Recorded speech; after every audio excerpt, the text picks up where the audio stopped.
Okay, picture this if you can. These two just huge armies. They're arrayed across a field, facing off. You can almost feel it, right? That tension in the air. Absolutely. Yeah. That moment just before everything kicks off, it's electric. Yeah, the calm before the storm, but a very, very charged calm. And that specific charged moment, that's exactly what our source material zeroes in on for this deep dive. Right. So we're looking at notes, notes taken from classical texts. And these excerpts, they really capture the start of, well, a massive event. And we've got these references, notations like 1, 2, linking back to specific verses. Yeah. They give us a really focused view. A view of one particular person and the army formation he's linked with. Yeah. Right at the beginning. So our goal today, it's pretty focused. We just want to pull out and really understand what these specific notes tell us. Exactly. What do the sources say about this guy and this army setup? That's it. Stick to the material. And the scene itself, as the sources lay it out, it's clearly prepped for a battle. No question. It's not just troops standing around. It's deliberate, calculated. And the way the opposing army is described, even this initial glance, it tells you something. Yeah, it hints at the scale, the intensity of what's coming. You look out, and the sources basically say, wow, that's a formidable force. It sets the stage. And right at the center of understanding that force, at least according to these notes, is one specific figure. Yes. The name that keeps popping up in relation to how this army is arranged is Duryodhana.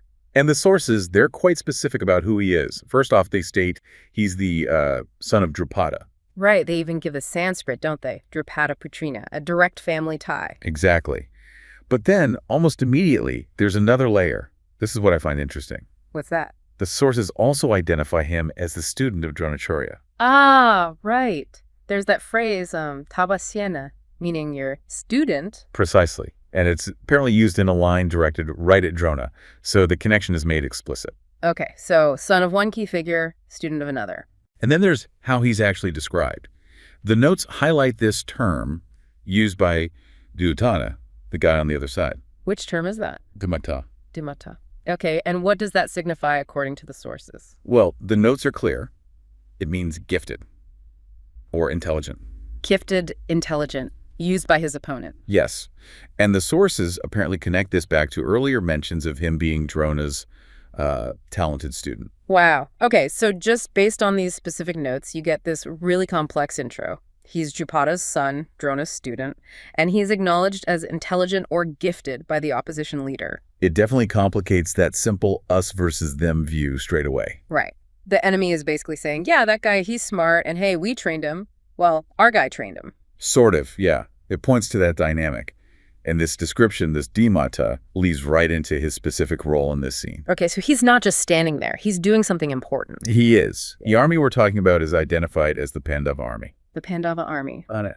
And how is it described? Well, through Duryodhana's eyes again, the sources use the phrase Mahatimkamum. Mahatimkamum, which means? The notes translated as a great army or a large army. So, confirming that sense of scale we talked about, a great army. Exactly. But it's not just big, it's organized. At this specific moment, it's presented as being in a state of, well, readiness. Okay. The sources use another term here, vyum. Vyutam. Sounds technical. It kind of is. The notes explain it means it's arranged in a military formation or drawn up in battle array. Ah, so not just a crowd, but positioned strategically, like pieces on a chessboard almost. That's the idea. The formation itself is the signal. Preparations are done, they're ready. And who put them in that formation, does it say? Oh, absolutely.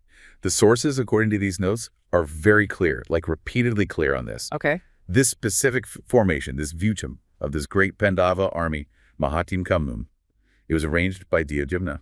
By Duryodhana, the son of Drupada, the student of Drona, the one described as Dimata, intelligent. Precisely. The notes really emphasize that connection. It wasn't just anyone. It was this specific individual, the gifted, intelligent student who had this crucial strategic job. Arranging the entire army for battle. That's a huge responsibility. It really is. And it frames the whole scene, doesn't it? How so? Well, think about it. Armies facing off, tension high. And the very first sort of concrete strategic detail the source gives us through Duryodhana's observation is about the enemy's formation. Okay, yeah. And it immediately tells us who arranged it. Not just that it is arranged, but who did it. And it's this intelligent student of the opposing side's own teacher. So it immediately signals that this isn't just about brute force. It's a strategic contest from the get-go. Exactly. It highlights the strategic mind, the caliber of leadership on the Pandava side right from the outset, acknowledged even by the Kaurava. Okay, let's try and pull these threads together then. What's the core picture these specific source notes paint for us? What really strikes me is the precision. The way Duryodhana is introduced isn't accidental. You mean the layers. Son of Drupada. Yes, but then immediately also student of Drona. And then, crucially, that label from the adversary, Dhimata, intelligent, gifted. And that guy, the intelligent one, is the one tasked with the first big strategic move we see, setting up the army's formation. The Vyucham of the Mahatim Kamum.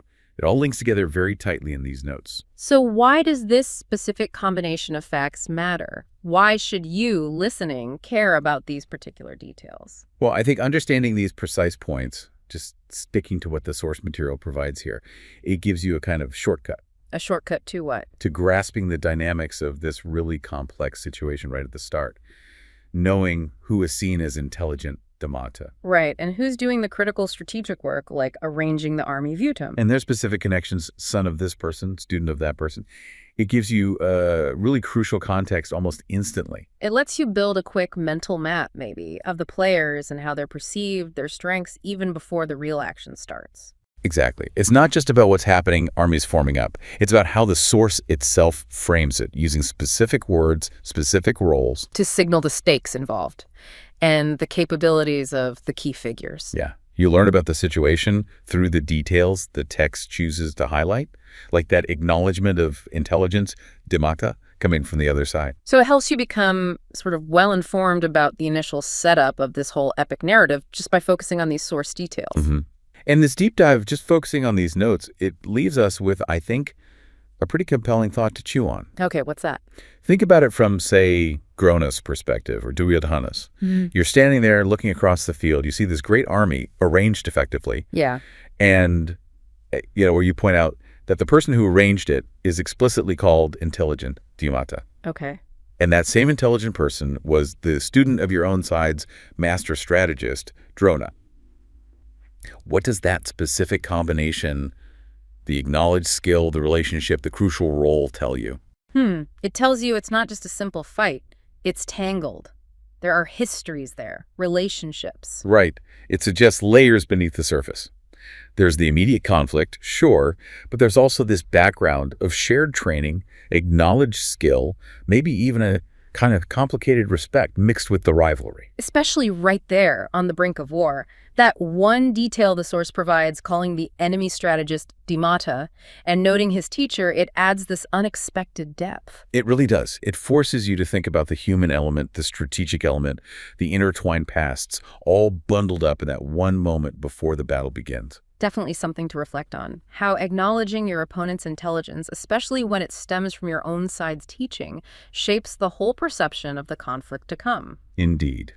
Food for thought, drawn directly from the details in the source material.